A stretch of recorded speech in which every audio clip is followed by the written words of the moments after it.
Although most cinephiles are opposed to the concept of remaking beloved classics, the horror genre has proven to be an exception.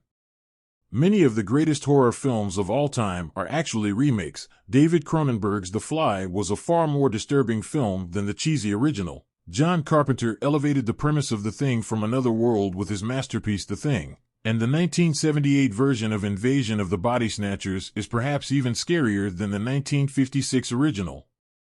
The classic folk horror film The Wicker Man is universally beloved, and the prospect of an accomplished playwright like Neil LaBute handling a remake sounded like it could actually be fairly compelling.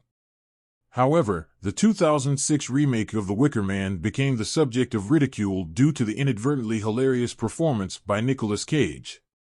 The original version of The Wicker Man is particularly frightening because it focuses on the stark differences between Christianity and paganism, as the Inspector Sergeant Neil Howie, Edward Woodward, begins investigating a secret society on the Hebridean island of Summerisle. He discovers that the entire community is under the dominative control of a charismatic lord, Christopher Lee.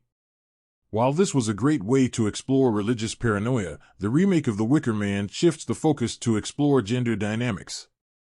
Cage's character, policeman Edward Malice, goes to an island off the coast of Washington after his ex-girlfriend, Willow, Kate Behan, explains that their daughter, Rowan Erica Shea Gare, is missing.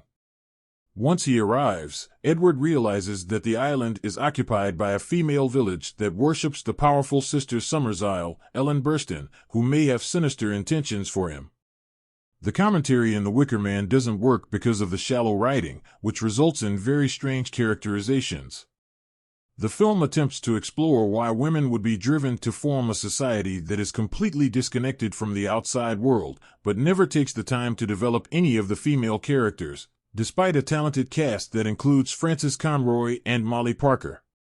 Even though Edward is intended to be the hero of the story, he makes so many amusingly baffling decisions that it is hard to be invested in his character arc. Edward seems unusually aggressive towards the women, which suggests that he is deeply insecure about his own masculinity. Unfortunately, the tension between him and the other island residents is generally more awkward than it is scary, and at times it just feels plain sexist. The Wicker Man includes so many ridiculous moments that it has been reclaimed as a film that is so bad it's good, alongside other cult classics like The Room, Plan 9 from Outer Space, and Batman and Robin. The infamous moment in which Edward dresses up as a bear to save Rowan from a pagan ritual is absolutely hilarious, as is the now iconic ending in which he is tortured with a helmet full of bees. LaBute has proven with films like In the Company of Men that he is a strong writer and can do a good job at adapting his own material to the big screen. Unfortunately, these skills do not translate to a horror film, as any of the jump scares that he inserts simply feel like gags, particularly the recurring visions of a young girl being hit by a truck. The Wicker Man established a new era in Cage's career in which many of his most eccentric performances became the subject of fascination for devoted fans. Cage has a unique talent to invest heavily in whatever project he appears in, regardless of its quality or budget. Although there are a lot of faults with The Wicker Man, Cage certainly does his best to make the narrative conceit work, and even makes a few self-aware comments that suggest that he is in on the joke.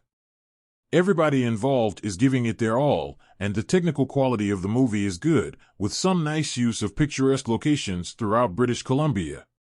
LaBute may have been aiming to make a new horror classic that proved itself to be worthy of the original masterpiece, but he had to settle for making one of the most inadvertently hilarious movies of all time, and that is an achievement in itself. The Wicker Man is available to rent on Amazon in the United States.